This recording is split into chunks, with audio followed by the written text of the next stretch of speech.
After 2 weeks of car problems, Yes. we're back. Hey! And we're back with the film that we wanted to see about a week ago, Yes, and hopefully get something out sooner. The Marvels. Indeed, yes. So this is a film that people are trying to poo on from a very great height. The word I use is sabotage, Yeah. but also the studio doesn't really know what to do with it either. I get that impression. I mean, let's be honest, going into this, the trailers have not been very promising. No, but the general dynamic between the characters were. The idea seemed interesting enough as well. But yeah, it all seemed a bit all over the place. And I suppose the strike Definitely helped. Yeah, it plays a factor in all of it.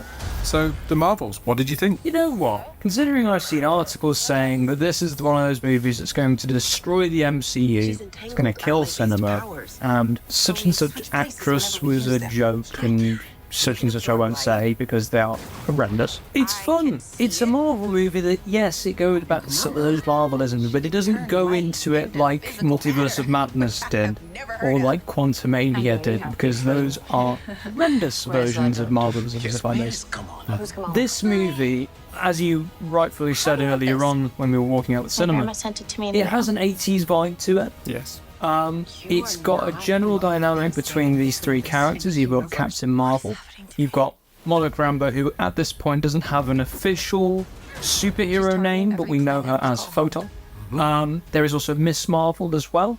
And seeing these three melded together in a basically one big scene that plays out, oh my word, their dynamic is fantastic. I thought these three superheroes were genuinely believable. The chemistry between them, phenomenal. And you know what? I think we need stuff like this every now and then. It's an awful lot of fun. It's a superhero movie with a big smile on its face. Oh, yeah. It has fun with the genre. It doesn't take itself particularly seriously to its benefit. I loved a lot of the little interplay between the characters. Oh, yeah. That worked very well. The swapping of bodies that it had at the early parts of the movie, I thought that worked really, really well. It could have got quite contrived and didn't. If anything, they handled it incredibly well, considering the general idea was confused. Yeah, and in all honesty, it was in many ways a breath of fresh air. It's a film that you didn't really need to have an encyclopedic knowledge of the MCU to enjoy. It's a movie you can actually watch as a standalone. Absolutely. I found myself smiling quite a lot of the time through the movie. Yeah. I found that it really did have a strong 80s sci-fi vibe to it. One of the seminal films that I loved growing up, and it's Bobbins in the right way, Battle Beyond the Stars. Yes. Yeah. And this had a lot of little components from that to its benefit. There was fun, there was musicality to it in the scene, there was some nice slapstick comedy thrown in.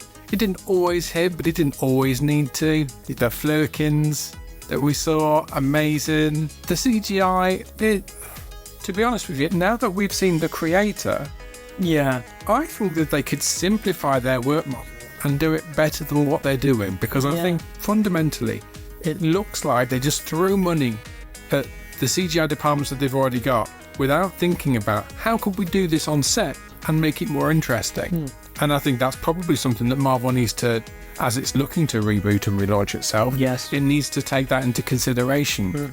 There was a lot of nice little jump off points in this film that it can just enjoy in its own right. Yes. Now, one of the big talking points is going to be the after credit sequence, Which it is. but it's so unnecessary. Yeah. It had a built-in after credit sequence that's included in the main movie that would have served it much better. And I wasn't spoiled on it. It was actually a surprise to me when I saw it in the cinema for the one that's part of the movie. And I thought it was a nice callback to, I won't say what, but I will say it's a very nice callback, and I think Amon Villani is very happy about said callback. Yes, I mean, his tongue's firmly in its cheek when he's done it. Yes. And again, it just brings a smile to your face. It's light, it's nice, there's a lot of kindness in the movie. Oh, yeah. And to be honest with you, it is really genuinely, for the most part, a breath of fresh air. What about the villain? Yes. So, we have the villain, which, I'll be honest, I've every now and then forgotten the name, but it is Dar-Benn. Now, when it comes to Marvel villains, let's look at the history, for example, from even Phase 1. Yep. Are they always strong? They're okay. They usually fill a role, and that's about a lot. But sometimes you get those really special villains, like Thanos. I think even Ronan was quite a good villain in Guardians of the Galaxy. Agreed. And you even get special ones that, we know are supposed to be special, like Ultron. Ultron was supposed to be special, but came out okay. And I think this is one of those ones where it had promise. You're setting it up to be a successor to Ronan, the Conqueror. And you're thinking, okay, this is now the leader of the Kree. And from where we last saw them, wasn't particularly in a good state with Captain Marvel as well.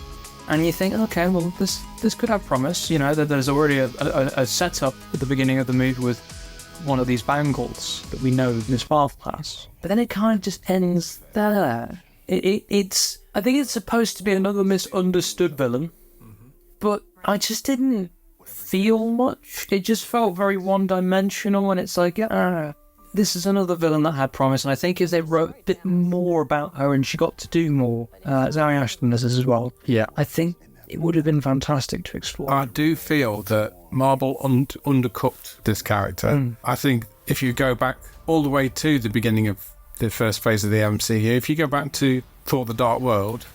that's phase 2. Phase 2? Yeah. It's a forgettable villain. I mean, it was Christopher Eccleston, who we know is sensational. I was not even going to remember the name. Yeah. But it's the Darkhold. Yeah. And I felt, in a lot of ways, a similarity that this was an undercooked character, there just to be the boo-hiss villain, and wasn't particularly that boo-hiss. There was a couple of very small moments. I just think it probably does show this lack of confidence that Marvel as a company had in this film. Yeah. I really do think, go back to those trailers, the first one and the second one, concentrating on the body swap nature. Yes. Which in the movie it does. Yeah. But they went completely the other way on the third trailer and final trailer. Yeah. And it became almost like this Avengers tribute. It's really boffing. Yeah, it's confusing to the audience. Yeah. I personally really, really enjoyed it. Yeah. In places. It didn't need to be as contrived as the third trailer made it out to be. Because the way they tried to set it up, if you've seen the third trailer, it's very spoilery, so I recommend people don't watch it if they don't know anything. We unfortunately went into this movie knowing what the post-credit scene was, knowing the implications of certain aspects of the third act. And it just felt a little unnecessary, I want to say. Yeah, don't get me wrong, it's cool, but am I jumping up and down about it? No, because it could have been done with another movie that's coming up, let's say.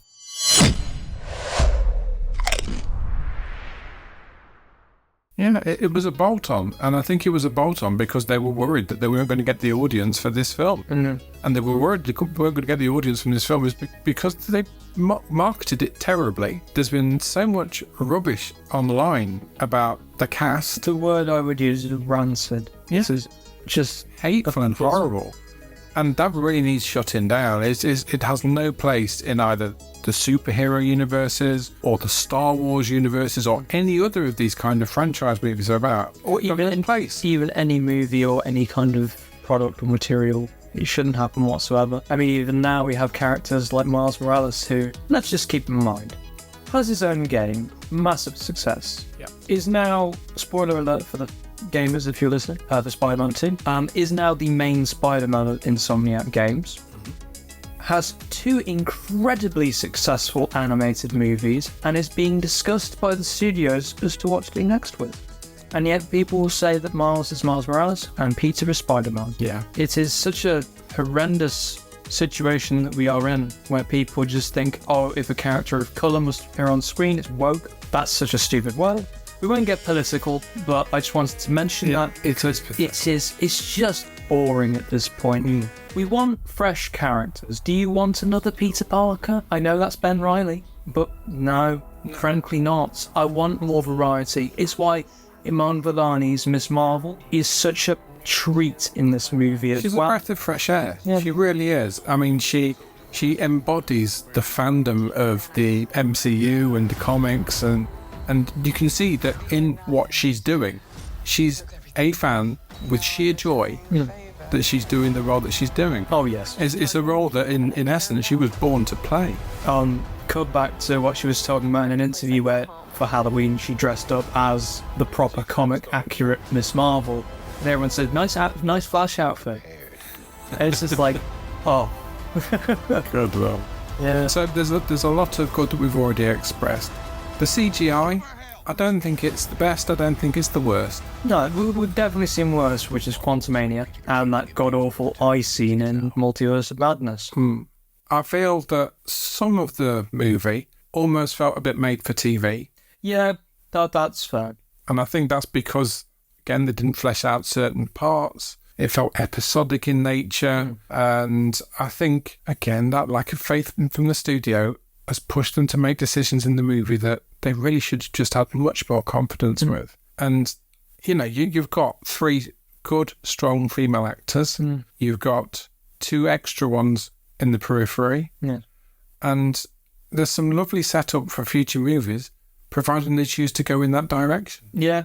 And I think, unfortunately, because of the audiences we have nowadays, I honestly couldn't tell what Marvel will do, because I actually don't think Marvel knows properly at the moment what they want to do. There have been discussions behind the scenes about Kang that, you know, are mainly rumours. We won't go into that because nothing's been confirmed yet. We only talk about the stuff that's confirmed. We can talk about rumours, but no point. Other people do that better because they're all more on the scene with it. Yes, we just want to enjoy. Yes. And, you know, we love Marvel movies, we love superhero movies, we love franchises in general. You know, you feel these concerns, and I think this is a movie where it's like, you know what, it's a good palate cleanser, it's just a bit of fun. Yeah. It doesn't need to focus Palate cleanser is quite a good way of putting it, really, because it did everything that it served. It had a good opening sequence, it had a nice cartoony opening sequence. It's a very warm film in many ways, and it's very inclusive in a good way. It's not sort of parading things in front of you to make you get all upset and all that kind of stuff. It just does it in a nice, positive way. And I really would much rather see this almost standalone approach to single stories. Yeah, which hopefully that will happen. And not so much about, let's connect it to this, let's connect it to that. Let's just have good stories, well told, done in the right way with the right levels of CGI. Yeah. Give the actors a chance to use their acting chops so that we can warm to those characters again. I mean, Werewolf by Night is a fantastic example. If you look at the Netflix shows, yes, they did eventually connect, and it did feel a little unnecessary, but it was still cool at the time. Yeah. Look at all of the season 1s. Daredevil, absolutely phenomenal, and Charlie Cox got to really show off his acting skills as Matt Murdock and Daredevil. Vincent D'Onofrio was a fantastic villain and is still one of the best villains of Marvel, including the MCU. You've got Jessica Jones, a character that's initially unlikable, and then now you actually quite like her because of the distinct things that happen to her. You understand the damage that's gone into her to make her the jaded individual that she is. I won't go into details, but Luke Cage, another fantastic character that is just brilliantly fleshed out in his own show. Punisher, he's ruthless, but why is he ruthless? And so on and so forth. These characters have got to basically shine, do their own thing, and they're not the side character of their own projects. They get to fully flesh out what they are as a character and what they can be as an actor, or an actress, I should say as well. But yeah, Marvel at the moment is connect. And it's just, it's too much at the moment. It's like Multiverse of Madness, what we were looking for. We were looking to see how can we expand the multiverse? What's going to be happening with Doctor Strange? But Doctor Strange felt almost like a third part to the story, to his own story. The one frustration I must say that I had was the Nick Fury that we had in this. And then he did not Secret Invasion. It just did not feel connected in any way, shape or form to Secret Invasion. Another show which they bottled at the end. I mean, it was good. It was really good until the end. The last episode was shocking. Yeah. But it did no favours to that character that we've now seen as the Nick Fury that we kind of know in this one. I enjoyed his performance in this one. Yeah, because it was a lot lighter, without the baggage of the story. But we just have. But that story is supposed to have been setting up a big arc, which this film doesn't serve in any way, shape or form particularly. It makes me question certain things, and I'll actually ask you a question after this, which I can't ask because it's a spoiler here. there's implications that's been left because of Secret Invasion that makes you think, I don't really know what to say anymore. Because if you've seen Secret Invasion, they've made one of the most overpowered characters. And it's like the classic question of what happened after Endgame. Where's the Avengers? But now you're actually asking these questions because they've left so many loose ends in these stories, and I hope that they tie them together. So yes, this movie, whilst it doesn't directly connect to things, it is a palate cleanser, it's a good popcorn eater, it's a lot of fun. The main three trio are absolutely superb. I love each one of them, and they all bring something to the story. And you know what? For those that are saying Captain Marvel's rubbish, no. For me, I do differ slightly on that. I think Captain Marvel in this was a little underbaked, and I really wish that she'd had her story as a second film before they went into this. Yes, yeah. But obviously they've chosen to rush into this, which is, in essence, what happened with Batman and Superman. I was actually thinking as he was explaining that, it definitely feels that way. Exactly. Well, so yeah. I kind of wanted a little more, and probably there was some story in there that they just trimmed away. Which, at the end of the day, I think that's down to the studio decision because it's confidence in your main star. But I'm going to be honest with you, Brie Larson, I've never had an issue with. I don't see the issue. She's a good actress. And, I mean, if you go back to one of her performances of The Room, that movie just showed everything in terms of her acting jobs. Yeah. And it's just, I think people nowadays, it's just like, if there's this insightful part of hate, you can go for it. And it's just like, that is not the way we should be. No. The way it should be is if there's genuinely something that looks inventive and fun, and you think, you know what, I'll watch it. You shouldn't have to follow people's hate online. You shouldn't have to follow everything. You should just make your own opinion on things. If you don't like it, that's fine. If you like it, that's fine. At the end of the day, we should be going into movies and just making, a thought of it for ourselves. Yes. And not follow crowds that are, on either side, I will say, inflating things. We came out of this movie and we really enjoyed it. Yes. And I think that is an absolute bonus, because if you've read anything of the reviews prior to this movie, it would have shaped the way you went into it.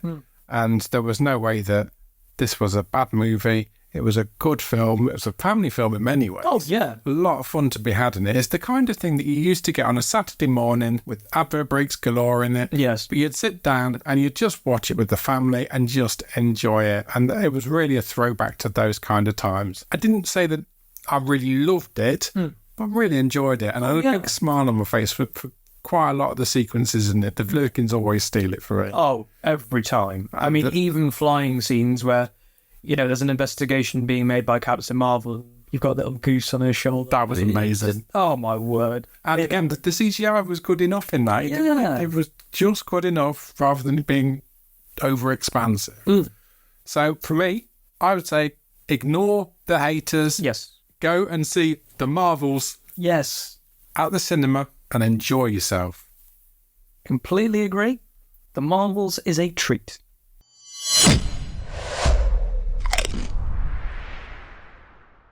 Thank you so much for joining us on this episode of Film Bites Podcast. We hope you enjoyed our discussion about all things film. We love creating content for movie buffs like you. And if you had a good time today, please consider supporting us. We have a little favour. If you liked what you saw and heard, give that like button a gentle tap down there. And if you haven't already, don't forget to hit that subscribe button so you never miss an episode from us. We try and publish at least one episode each week, so stay in the loop for more movie magic and insightful discussion. Also, don't be shy to ring that notification bell. It's like your personal VIP pass to our latest content. Your support genuinely means the world to us. It's what keeps us going and growing as a podcast. So, from the bottom of our movie-loving hearts, thank you. Remember to follow us on social media and feel free to leave your thoughts and suggestions in the comments. We love hearing from you. Until next time, film biters, keep watching, keep loving, and keep sharing your film passion with the world. Thanks for being part of the Film Bites podcast community. See you in the next episode.